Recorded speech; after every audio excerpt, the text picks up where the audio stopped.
Hi there.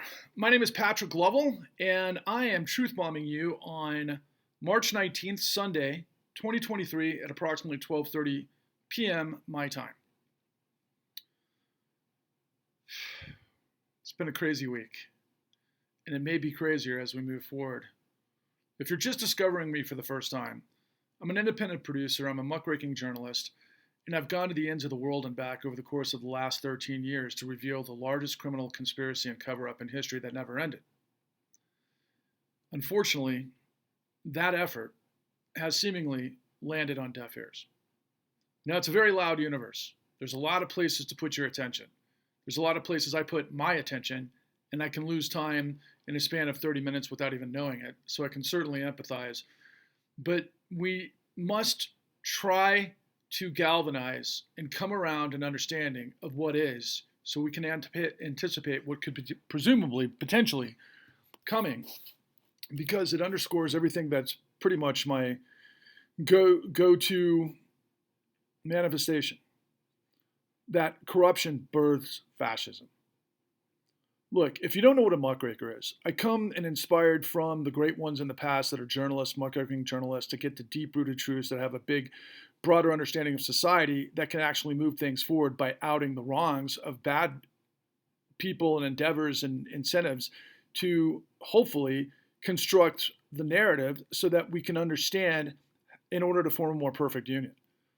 So great, from great writers like Upton Sinclair to one of my favorite of all time, Hunter S. Thompson. All, of course, had their flaws, but at the same time, both had ingenious truths of their day to be able to understand the world in which we lived, to be able to make things hopefully more harmonious and more intriguing and enlightening so that we could move forward as the dynamic culture that we were born to be. Now, right now, at this very moment, is the embodiment of everything that I believe. Corruption does birth fascism. Now, I've just witnessed this morning Twitter blow up and other elements of social media that on the impending potential indictments of Donald Trump, starting with just the most rudimentary aspect of it all, the hush fund payments to a porn star. But as many of you are aware, that the long arm of the law and the noose of the law is beginning to tighten its grip around Donald Trump, from the Attorney General's office and all things Mar-a-Lago to Fani Willis and the DA down in Georgia based on election engineering and fraud during the election, as well as, of course, the Attorney General of New York, all things Trump control fraud in his business practices. And then really the easiest one to wrap your head around, which is, of course, from DA of Manhattan, Alvin Bragg. Now, interestingly enough, a lot of these folks that are bringing these indictments are African American. Welcome to America 2023. The reason that is possible is because we had this Civil War. We actually had the Revolutionary War that created the Civil War, that created the civil rights, that enabled African Americans to get into positions of legitimacy to bear out the integrity of justice. Now, ironically, it's pretty crystal clear that Donald Trump has been let's say, an inferred fan of the KKK, if you understand your history, and especially making America great again, and everything that he's been involved with, from his father, Fred Trump, down to what he's been all about in their developments throughout the years. And he's unabashed and unapologetic about it. But he also, lest we forget, the magnitude of the Central Park Five and where Donald Trump landed on that. So to me, it is quite a compelling sort of curveball of history that we're in this position the way I just outlined. And Donald Trump is guilty of a lot more than hush money payments to a porn star. But the net of the Donald Trump career is an expression and extension of everything that it is that I've been bringing to you for some time, and I reveal in our work at www.thecon.tv, that lays out the largest criminal conspiracy and cover-up in history that never ended. Donald Trump didn't create this. He's definitely played a part of it, but he certainly knew how to play the game, and it was a race to the bottom, and we wound up with the president that has stained, both literally and figuratively, everything this country is supposed to be. But the only way that was possible is because, of course, the failure of the Obama administration, ironically enough, with an African-American president and an African-American attorney general that let Wall Street get away with the aforementioned. Now, in context to corruption birthing fascism, just look around. Whether it's Fox, whether it's this sort of mass upheaval of Trump supporters, which to me is insane, but I will say this to you directly, Trump supporters, that you cannot be against corruption and for Trump. There's a lot of reasons people become Trump supporters, some more understandable than others, but Trump is guilty of lawbreaking, full stop. So you can't be for the law and for Donald Trump. But I will also say to those of you that are getting almost hysterically joyous at the impending indictments and potentially convictions, and who knows how long this will run out, of Donald Trump, that I can assure you he's a mid-level player at best compared to the corruption that it is that I've exposed to you and continue to expose to you and will continue relentlessly to expose to you until I break through and I galvanize and I create a populist tidal wave crusade to purge corruption. Because it's going to take tens of millions of us to break the iron grip of this corruption that has absolutely betrayed the principles, the character, and integrity of the United States of America, that did it behind closed doors with the complicity of the professional class and the political class to betray us. Now, as we stand on the threshold of what could come next, it's really terrifying when you consider the bank runs. If those bank runs go global and get worse than they already have, and things spin out of control because the Fed seems to be committed continuously to prop up interest rates to control inflation, that will of course break something in the system, which it already has, but break something in the system that was already broken because of corruption. We have been living on free money to the rich for the last 13 years as a result of the truths that I have been revealing to you.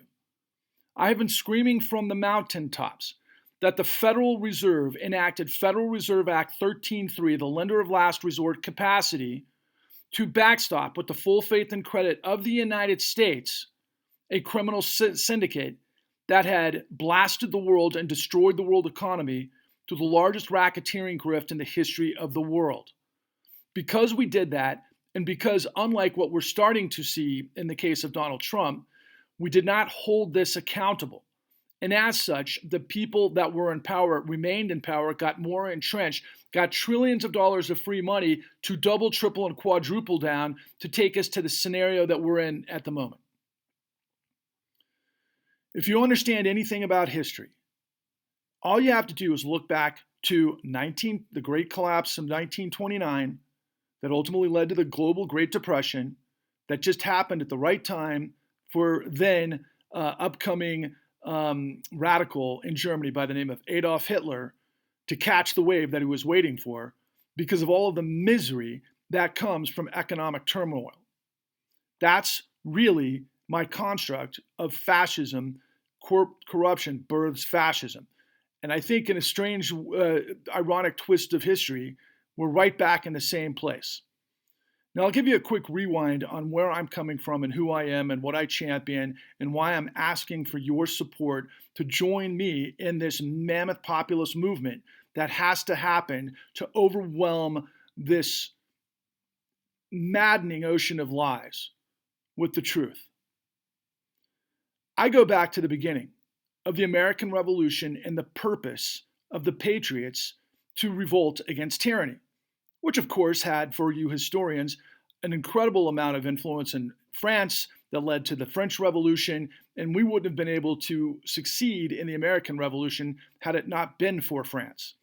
But in those particular times of turmoil in history, you know how devastating things can get when they spiral out of control. Tyranny is the enemy.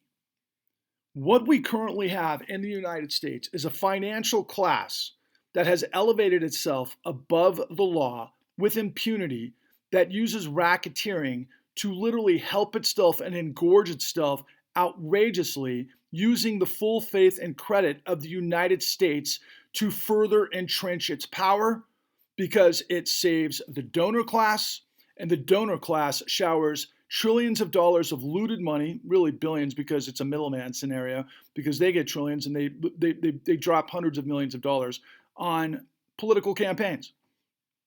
Not to mention the revolving door that involves the judiciary and really at the apex of all of this, white shoe law firms that do the bidding of this scenario. It's an inside game. It's the mafiocracy. Many of you want to blame, and justifiably and understandably so, this sort of empty vessel of capitalism. Is it money that is behind all of this to some degree or another? Yes.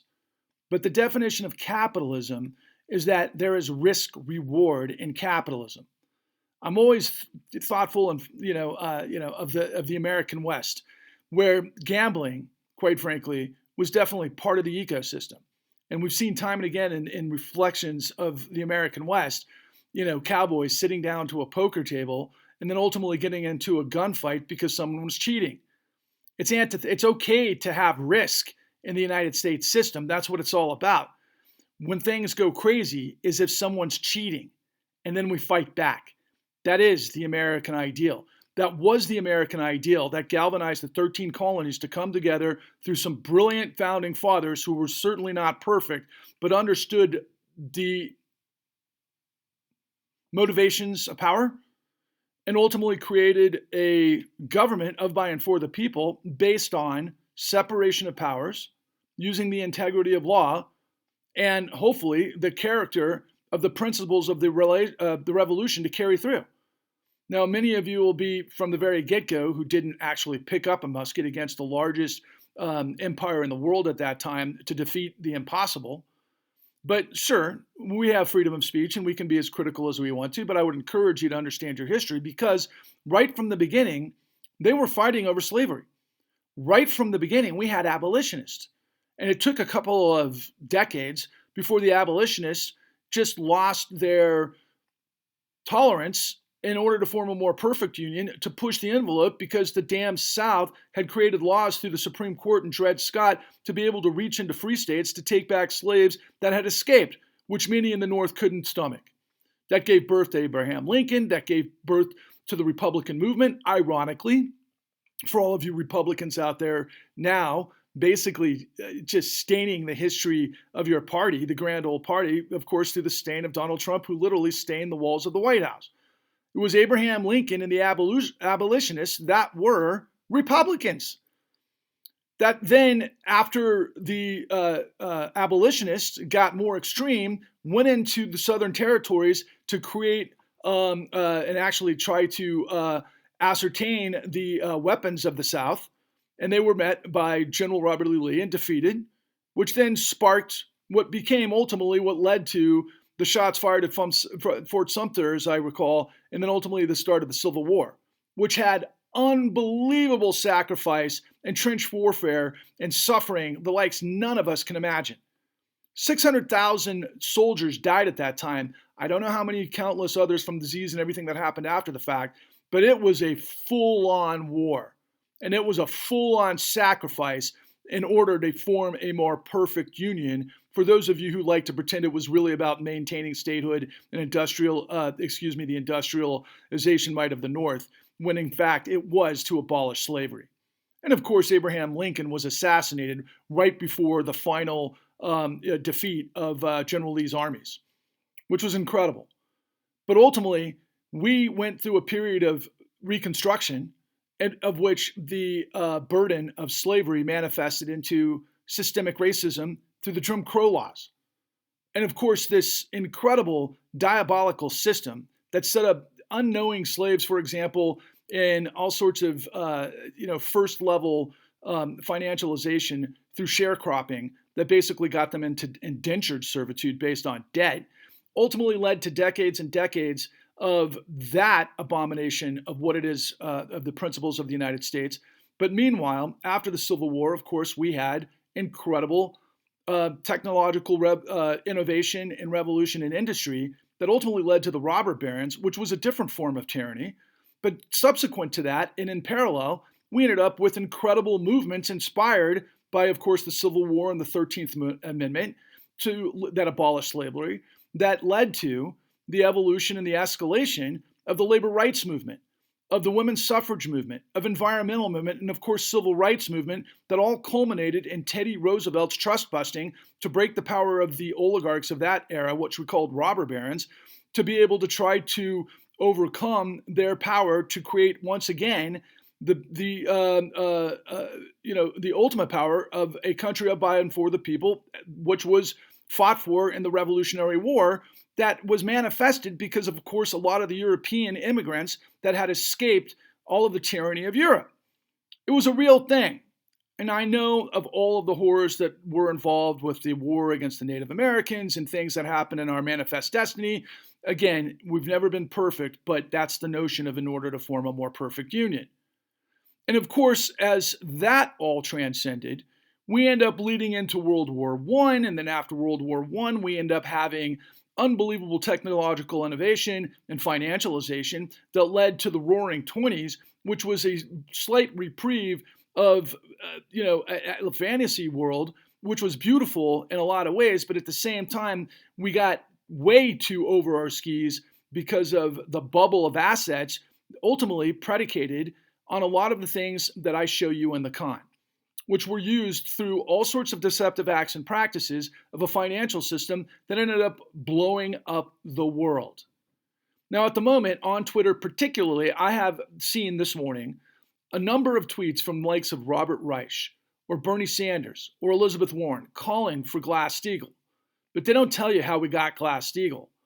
In the aftermath of the crushing burden of the Great Depression, in which 25% of the United States was unemployed, and we had millions of people living in poverty, and the suffering was immense, the United States got together, and because of, again, the second populist movement of free, progressive peoples of the United States living with the principles of what the United States was engineered and architected to do, created ultimately the New Deal under Franklin Delano Roosevelt. And in that process, we had a champion of liberty, an immigrant by the name of Ferdinand Pecora, who came out of nowhere, who literally came out of Sicily, who understood the mob, who got into these secrets of the Wall Street mob to understand what they did to carry the truths to the American people, that led to Glass-Steagall by presenting the facts. And I can tell you that what Mr. Pecora did was superhuman. He got inside the books of the banks and figured out they were doing with little resources and little time and changed history. As a result of that era, we ended up with Glass-Steagall that separated commercial banking from investment banking, which separated the opportunity of the financial class to gamble with other people's money.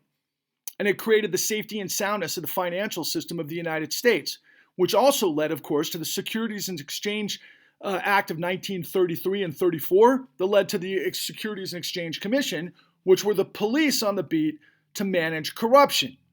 Because you can't sell lies to the world and actually get away with it based on that era that led to, ultimately, World War II.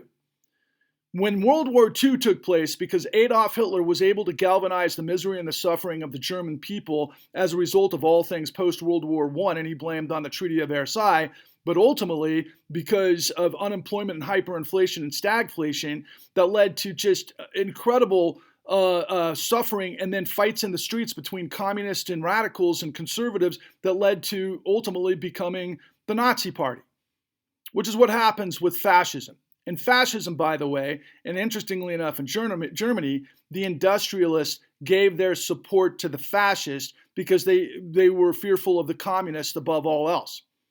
As a result, Germany led to the creation of the Reich, which led to the devastation of the world. And after 70 million were killed throughout battlefields of the world, Germany did the exact same thing it did in World War I, where it got itself spread out by trying to fight a two-front war based ultimately on ideology.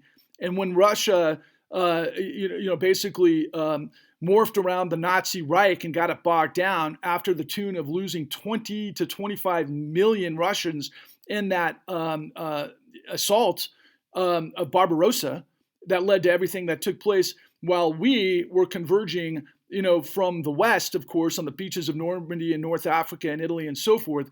Ultimately, Germany spread itself thin. Otherwise, we'd be probably living in a completely different world. But again, what we were doing as the United States at that time was we were espousing and driving forward the lessons that we had learned for the previous whatever 100 and some odd years it was from, well, it was over that at that time, 200, but we're talking, from the principles of the revolution through the abolitionists and the defeat of the South during the Civil War into the campaigns of Normandy. We defeated fascism, which is just another version of, quite frankly, what the Confederacy represented. White supremacy, subordination of the lesser classes, to be able to create the world of what is basically aristocracy. And that, of course, is just the opposite of what we are as the United States. Now, granted, there was a lot of history that came place after that led to the last 4 decades of neoliberalization and all sorts of insane stuff that manifested out of the Vietnam War through, containment versus the reason why you fight wars. And it led us to this globalized world that is now reconfigured the wheel once again, where the financiers behind the scenes have used illegal acts and deceptive acts and practices with the complicity of the professional class to basically destroy the American dream in all of its facets and looted the Federal Reserve to gorge itself at the behest of everyone else. And now we find ourselves at a crossroads once again, where they are, interestingly enough, potentially allowing justice in the case of Trump. But please be aware, as much as I want to see that happen, he is at least, at the very least, getting on first base. Donald Trump is a mid-level player compared to what it is that I am explaining to you, and which is on full display in everything that I've actually produced at the Con at www.thecon.tv and other elements. And you can see me on Patrick Level Truth Bombs The Con, and I encourage you to study me, spread me. I actually beg you, urge you, please listen to me and understand what I'm telling you. Because if this whole thing starts to unfold and descend into chaos and manage chaos, there's a lot of carnage that can be avoided if millions of us come together. Instead of looking at it as pick yourself up by your bootstraps, how about we all pick each other up? How about we all lock arms, and how about we all drive forward like the American patriots from the very beginning to purge corruption and a tidal wave populist movement crusade to purge corruption. I've got the answers. I've got the details. I've got access to the professionals in the system that could turn the tables and actually get us to a new Glass-Steagall if we had the will of the American people to lay out the facts to the American people before this whole thing blows. I honestly believe that there is still time to be able to create a populist wave that uses the law and our political system to make our government the democratic ideal that it's supposed to be. We can reconfigure what our the failure of this failed state has become to get us to this moment if we act fast. Time in the hourglass is slipping away. I can assure you that if there are millions of us that come together, if you, me, and everyone you see who isn't a Nazi, who believes in dignity, integrity, liberty, and sustainability, come together, we can and will win, just like our forefathers have. It's up to us. Onwards and upwards.